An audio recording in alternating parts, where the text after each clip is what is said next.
Good morning to our listeners here on Long Island. It's a pleasure to welcome you to another episode of Suffolk Matters, where Suffolk County meets Suffolk AME. I started on that. Good morning to our listeners here on Long Island. It's a pleasure to welcome you to another episode of Suffolk Matters, where Suffolk County meets Suffolk AME.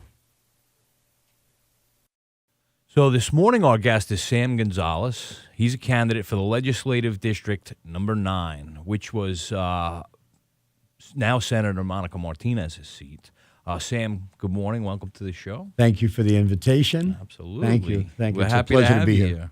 So March 19th is the special election. Yes. And that's going to determine who's going to fill the seat in that district and sit on the Suffolk County Legislature for about 15 minutes before they have to run again. Yes. Because I think again, it's less. I think it's only 12 minutes. Well, it might be 12 minutes, but let me know. How's it been going? Actually, it's been going very well. The only thing is that because it's a special election on March 19th, Right. I'm actually running this campaign as if I'm trailing. Right. Only because of the fact that, we can't just let it go because it's a Democratic district. Right. And I mean 21,000 to 5 or 6,000 on the max. Right. Because we also have some undecideds out there. Yep. So I'm running it as if I'm trailing. And you need the word to be out there, A lot Exactly, of people don't exactly. realize how important that March 19th date is going to be to the future of their, generally when you have these special elections, you end up keeping the person that gets in. So Correct. if there are a bunch of people staying at home, unaware, March 19th is the date, they may end up getting the thing they didn't want. So it's important for them to get out, and it's important for you to raise awareness. Exactly. And, when you come home, the idea is to let them know March 19th, oh, wait a minute, there's an election going on today, a special election. Right. The moment they go home and they relax, it's either, oh, I just remembered, maybe, Right. or I'm going to see CSI New Orleans or CSI New York, or it just Right. goes to the wayside because they don't want to go out again. Yeah. But we have to let them know that March 19th is important. It's very important. And the for last that one for district. Monica Martinez, a lot of people came out and voted. Yes. So I need to make sure that they come out on the 19th. So, Sam, tell me a little bit about why you decided to, right now, get involved in this way in Suffolk County. Let me tell you, I'm going to condense it, all right, because a lot of people are asking me the same thing. They say, Yeah. Sam, why? Well, number one, there was a lot of factors that got me into being an activist and an advocate in the community, especially in LD9, which is Brentwood, Central Islip, and North Bayshore. Right. And to me, going back to 2011, there was a program that they were cutting from a 2 to a 1. And that program was BOCES. And as is, going forward, it's very difficult for our children, especially getting prepared to go to the university. A lot of them aren't. Right. And I needed her to have that 2-year program. Yeah. So I fought.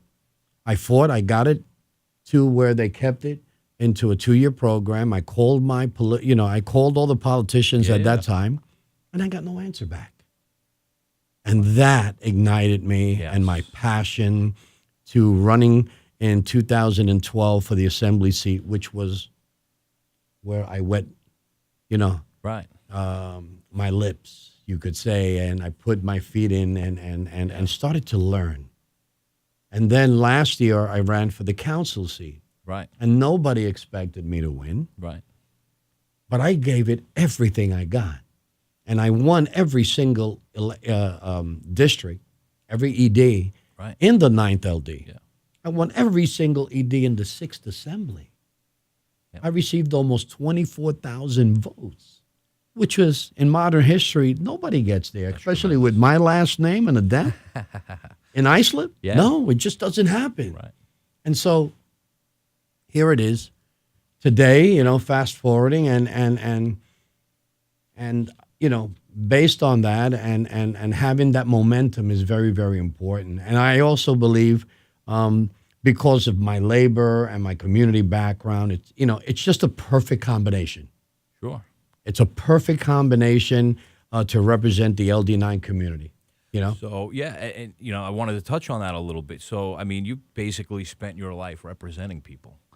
You're not coming with no experience. I mean, you in IBEW, you were president over there, 1430. I am now. Yeah. I started with them, I would have to say 7-8 years ago. Right. But I started as a lead organizer. Right. But I started unionism in 1983 with a local union. Right. Representing garbage men. Right. And transfer stations in Brooklyn. And from there, I jumped to the RWDSU UFCW Right. with Local 116. Right. And then, because of the work that I was doing, and I started getting phone calls from the IBEW. Listen, we'd like you to come aboard at this local, and I did. Right. But since 1983, we're talking 36 years of going out there. Lead organizing accounts for, guess what? The working man and woman. Sure. So all these contracts that I've done over 36 years to increase the benefits, the salaries, the hourly wages, and to maintain them, Fighting which for is the fairness current and protections. Exactly. Yeah. So this is over the 36 years. I'm just, that experience has matured me, and the fight. Yes. The fight is what I just love sitting at a table knowing that I'm going to pick on you. Right. But I'm picking on you because I represent the men and women that need to be represented, that are afraid to speak, Right. that are afraid to say anything for themselves because they're afraid, especially in this day and age. Right. Anything that they say, they feel like they're going to get fired. Yeah. So I bring this experience. Right. And I want to bring it to the legislation, Yes. as a legislator, Yeah. so that I can fight some more. I mean, I live for this. I think the day that I don't fight, there's going to be a problem. I need to, just hang it up, man. The district needs experience. Mm-hmm. It needs someone that knows knows the system, understands not only what the issue is. I mean, you've spent some time talking with us, listening to our concerns. Absolutely. And thinking about ways to help, and having the ability to listen is great, but having the ability to implement and effectively get something done, Yes. that is paramount. And we certainly found that in you when we all sat down and we talked, and we're very happy to endorse you for this race. So I appreciate that. Thank you so much. so let's talk a little bit more about negotiating contracts. I mean, there's got to be, through all the years, there's got to be just, you've seen and dealt with a lot. Yeah. I would have to say, when I first got to the local that I'm in, we had lost a lot of members. We're part of the manufacturing side of the IBEW. We don't do the construction part. Right. But if something is in your vehicle, if something is in your microwave that deals with electricity and they manufacture it, we're going after you. Right. But a lot of that work has been sent into the mid-United States. Right. And even overseas. Overseas. Yeah. We're starting to see a little bit of the manufacturing coming back. Right. But it's ever so slowly. Yep. And we had, at the time that I came in, I would have to say that we were losing so many members. We were probably at 425. Wow. Yeah. Today, we are at almost 1,600 members. That's very good. But I had to convince the IBEW, our international, that we had to think outside the box. Yes. Today, if there's no manufacturing in New York, I'd have to, and if they are, they're out of my jurisdiction. Right. Then I have to go after companies that want to be organized. Right. So I started to go to drivers. I went to Chef's Warehouse. I've gone to Dairyland. I've gone to the racetracks. I went to Right. the casinos. And so I started to get these drivers that 125 members here, 75 members here, another almost 200 members over here. And I started to go to in the Bronx. And all of a sudden today, I'm almost at 1,600 members. Yeah. But I had to do this. And now the IBW says, well, wait a second. It works. Yeah. We're getting our members back. Right. Because over time, we've lost many members. The union across the board have Right. lost many members. But we need to think outside the box Yeah. without stepping on anybody's toes. Of course. Because I go into drivers and here come the Teamsters saying, hey.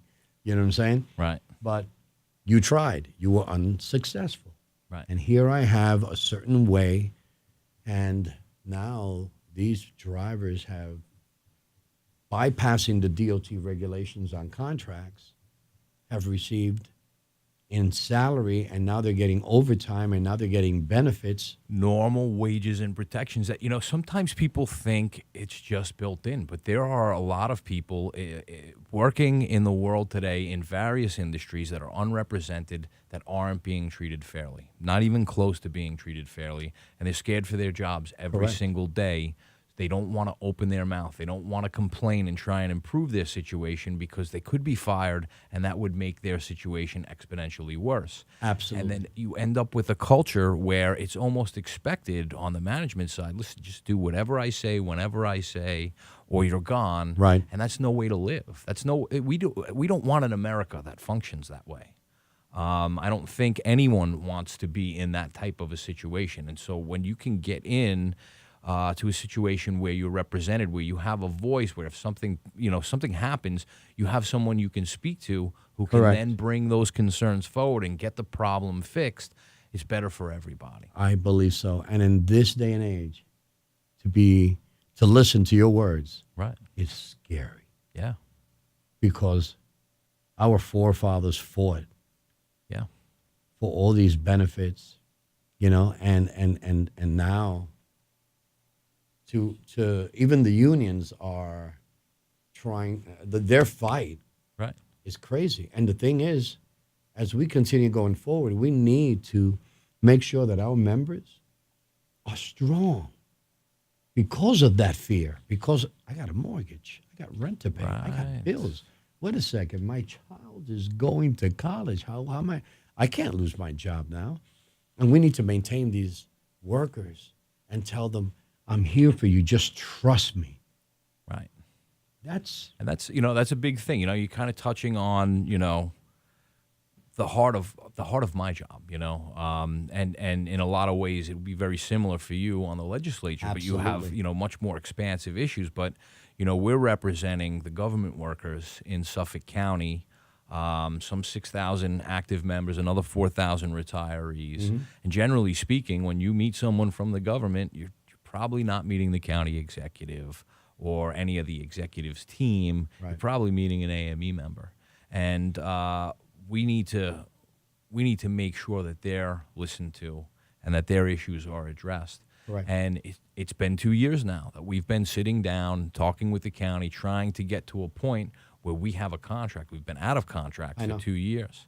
And that's a tough spot to be in. And, we've been doing a lot of hard work to get to where we are now. In my perspective, I think we're pretty close. And I'd love to say that this thing is going to be wrapped up soon, but the world is how it is, and we keep on it. But it always matters to us to know when we're dealing with elected representatives that we're Correct. dealing with someone that knows and understands our issues.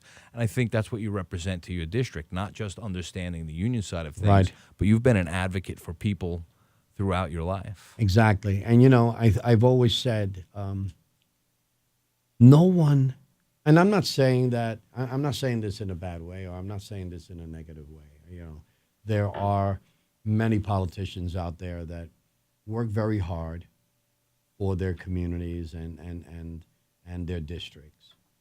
I just think that there needs to be more individuals from labor, from the labor perspective, Right. to be put into these positions. Yeah. Why? Because we understand the common man, the common woman, the working man, the working woman. And on the flip side, we understand the unions that represent them. Right. And we need, and the unions need someone that's there that understands this so that we can go back to the county executive and say, hey, we need this to be wrapped up. We really need to move forward in this. And this, I believe this is something that I can bring in, Right. to the legislation as a county legislator Right. to move it forward, Yeah. to No. push it. And that's one of the reasons why I'm running. I think I can represent my community Yeah. of Brentwood, CI, and North Bayshore very well. Right.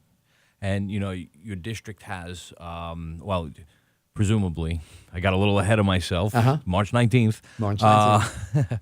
But Thank you for that thought, though. But the district, I should say, has some unique challenges, as does Suffolk County, and the health of the budget in Suffolk County is what determines whether or not there's going to be an equitable contract in place for people that have worked out of contract for 2 years, still showing up every day and doing an amazing job on behalf of the taxpayers.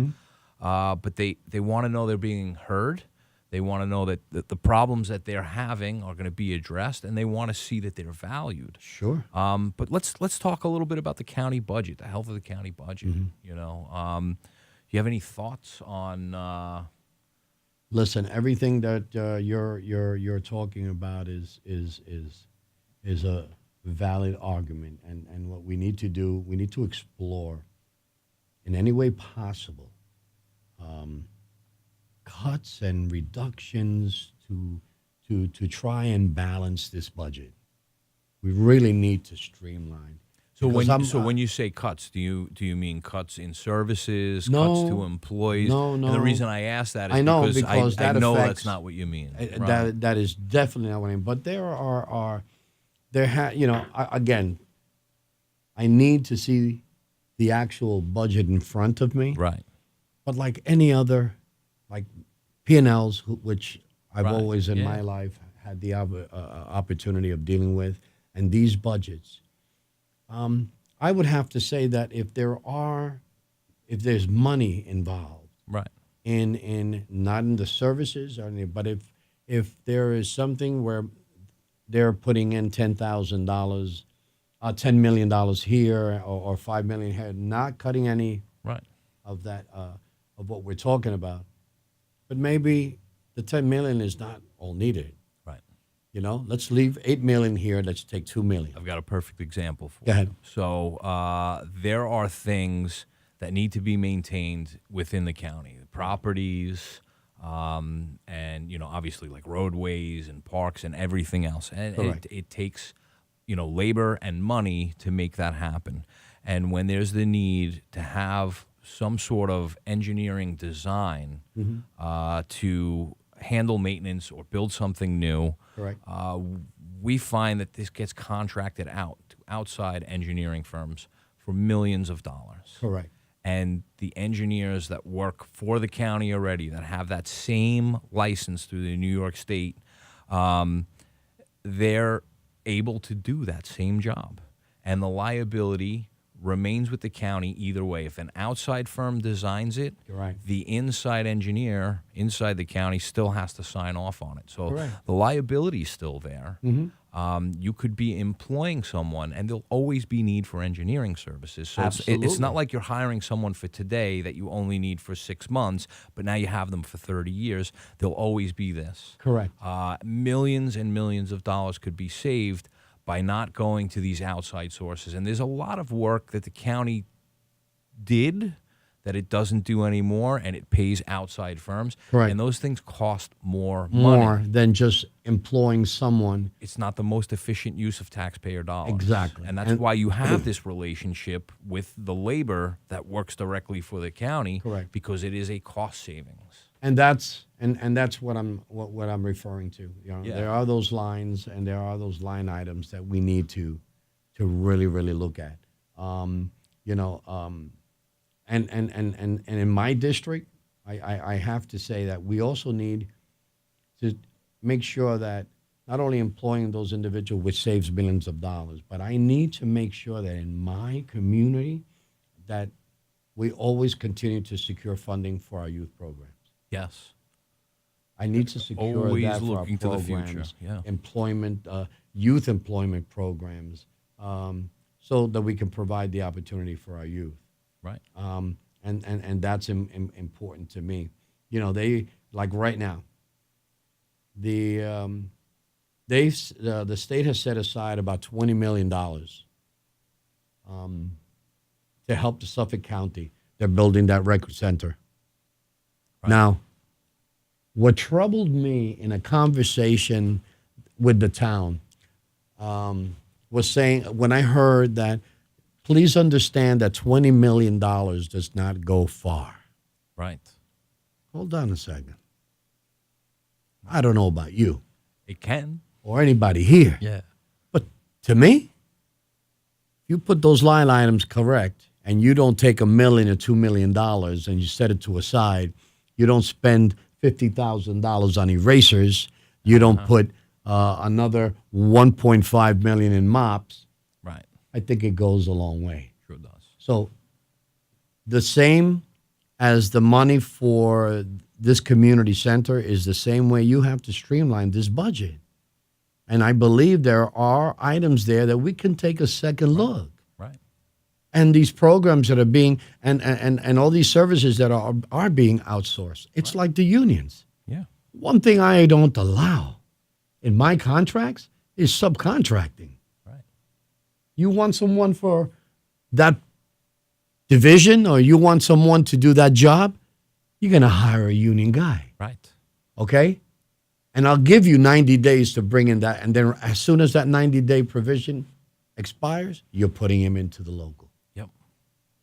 And that's the same type of concept that you have to think when you're coming into the county. It works in government because, you know, if you're going to spend 3, 5, 10 times the amount on outside services. Not that we don't want these outside companies to be successful. Correct. But is it the most efficient use of taxpayer dollars? Correct. So if taxes are high and the county is struggling, hiring employees to do something for $120,000 a year versus laying out $10 million for an outside firm, there's a world of difference. Exactly. And that again, individual and we're is talking about licensed professionals. Yeah. The same as the ones that work for these outside firms. And these are good paying jobs too. Yeah. These are good paying jobs. And I guarantee you that individual that you hired to do that job has the best interest in that job that he's doing versus the outside sources. By design. Exactly. By design, And another thing that worries me, when you outsource and you're paying $10 million or $8 million, Right. who are you giving this work out to? Right. Which, to me, always is a red flag. Yeah. Who in there do you know that you're giving this job to? Potentially that. It's also, you know, where's the firm located? You know, they may have an office in Suffolk County, but they may funnel a majority of that money out of state because they're part of a Exactly. larger group. And these are the things that concern us. These are the conversations we have when people don't understand, okay, well, Yeah. what is the union going on about? What are they talking about here? We want to make sure that we hire local people, pay them enough so that they can stay alive and live in the district they support. Yeah. And Generating- keep that money in the community. In the community. So they go to the local stores, you know, and they participate in all the local functions. Exactly. And this thing carries itself. This is important because now that brings and generates downtown revitalization. Yes. Now that also helps individuals like myself in positions to go to these companies and say, look, we're thriving. Right. We have a downtown revitalization. Yeah. Come here. Come here. Yeah. Now that generates more jobs. Yep. At the same time, you're generating not only companies, but you're also generating construction work, construction jobs, so that you can build homes or condos or And a better co-ops experience for the or community. apartments where our children, Yeah. who we pay so much money to Right. educate them, Yeah. they can come back, live in our communities. They can work in our communities, have great jobs Right. in our county. Yeah. And now we're just thriving, but I just don't understand why it's so difficult. Well, there's got to be a reason. You know? Yeah. So, we have a Democratic administration. You're running as a Democrat. Yes, sir. There seems to be a core belief on the Democratic side of things that maybe differs from the Republican side of things. And I think this is a great opportunity to maybe highlight for your district. Again, March 19th, I'm saying it again. Thank you. Please get out there and vote. Thank you. March 19th? But let me hear a little bit about the values of what the Democratic Party is trying to do for the people in your district versus what maybe the Republican Party has in mind. Well, the Democratic Party right now is actually, they are working very, very closely together, which is something that I haven't seen in some time. I work with very easily anyone from both sides of the aisle. But the Democrats have worked very, very tirelessly, especially coming into, I'm going to use as an example the actual quality of life, where right now they're working very, very hard to get these sewers into Suffolk County. Sure. Yeah. Now, every day, even while I was listening to the initial first conversations, Yeah. is the fact that almost all the homes in Suffolk County are all cesspool. Right. What is happening underground, we really don't know.